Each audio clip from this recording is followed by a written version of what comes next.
Hello everybody, I'm Old Man Sugarheart and I'm trying as hard as I can to be a VTuber, and I recently made it through my first year. Since everyone in the world wants to play video games for a living, I thought it might be helpful to share my experience, as well as what I'm doing, why I'm doing it, how I'm doing it, why I think it'll work, how much money I made, and how much money I spent. Whew, I think that's the basic information everybody would like to know. If I miss something, ask in the comments and I will answer every single question. First of all, why am I a VTuber? Why not show my real face? Two reasons. Reason number one, I look terrible. I stream at 4:30 in the morning. I roll out at 4 a.m. in my ratty pajamas, slam an energy drink so I have the strength to speak, and then I flip the live switch and play video games until it's time to take the kids to school. I mean, I'm not ugly as far as you know, but when I'm streaming, I'm definitely my least attractive self. Plus, pajamas are super comfy. And reason number two, my family didn't get much say in what I was trying to do.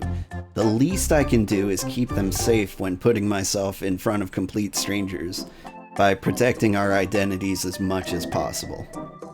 I'm willing to bet 1 in every 100,000 people is show up at your house crazy. Hello, I saw you on YouTube, so I want to raise your kids. Get out of my house. Okay, but why though? Why do this and not a real job? I mean, I have a real job, I have to. I've got people to take care of. I'm a financial software engineer and I do all right. But it turns out my passions lie outside of plugging values into a formula to calculate interest rates that I didn't even come up with. Which would have been fine, except whenever the market is bad, my job treats me bad, and whenever my job treats me bad, I shoot my shot. For example, my supervisor was upset with me once, so I made a mobile game. I published it and it made $7. It's been taken off the Google Play Store for gore. But there was no gore, it was a spoopy Halloween game for toddlers, but you know, dream dead. I tried making a bigger, better game later. After about a year of development, I didn't make a lot of progress, and then I got hit with the Steam replay, which is when Steam tells you your usage stats at the end of the year. And despite having a full-time job, young children, and a side project, I still spent 40 hours a week playing video games. I played video games every single day. I never missed a single day. Even on vacation with my family, I'd step away for 15 minutes to play cribbage on my phone at least once a day. So it occurred to me, I don't have the attention span to make anything more than a tiny game. And since I already talk to myself and play video games like it's a full-time job, if I just turn on the camera and record every game I play, I'm likely to make more than the $7 I would from another mobile game. Alright, so the goal is to become a full-time streamer. So what's the plan? Fortunately, most successful streamers at some point explain how they became a success, because everybody really wants to know, because everyone wants to do the same thing. So I read and I watched and I read and I watched and I gathered data, and you know what I found? The average successful streamer's growth is a sigmoid function. That's right, sigmoid. What I mean is streamers start off with very little success, often for years, then experience sudden exponential growth, followed by a plateau. In the beginning, you'll have a very small audience and growth is slow, only a few people know about your stream, and it's challenging to get noticed among the several million other streamers.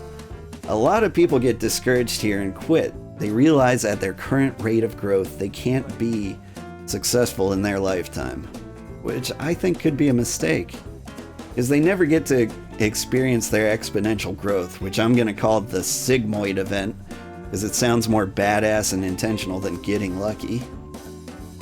Once I trigger a sigmoid event, I'll be sure to let you know exactly what I did. Until then, I'm trying new experiments all the time, including this video that you're watching right now. This video has more than 16,000 views. It's the most successful video I've ever made, and it wasn't on accident. The most success I've had is with helpful guides like getting all the flowers in Fae Farm or how to make a custom party in Baldur's Gate 3. But I have had luck just playing games with a good title and a good thumbnail. But how do I know when I should quit? At what point should I give up? I'm personally always going to try and grow and make a better life for myself, so what I needed was a hard value to shoot for that would tell me whether or not this was a failed experiment or not. So what I did was just choose a monetary value for my first year, and if I met it, I would keep trying this forever. So what do I think a stranger playing video games on the internet for other strangers is worth? I went with $50. Let's be real. Watching somebody play video games is not worth nothing, and the supply is way above the demand. This value isn't based on data, it's just what I think my craft as a total amateur nobody is worth. I might as well be making jewelry with bottle caps and twine to sell on Etsy out here. So how did it go?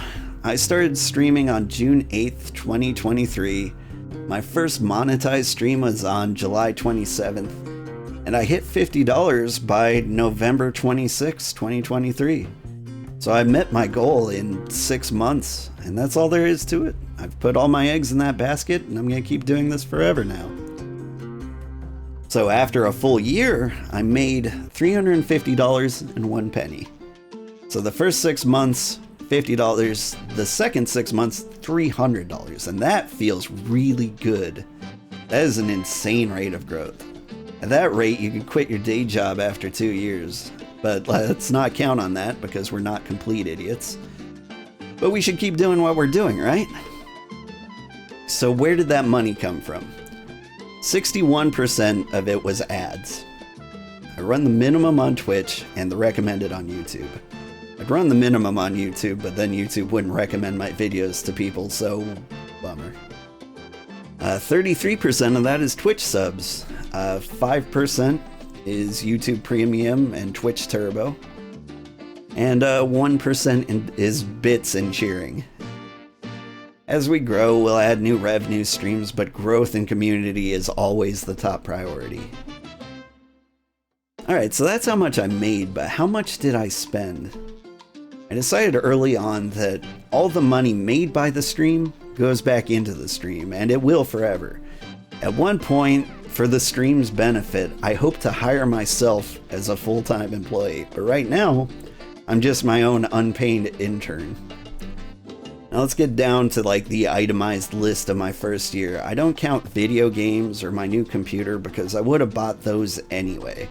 Maybe slightly different ones, but not different enough to make a difference.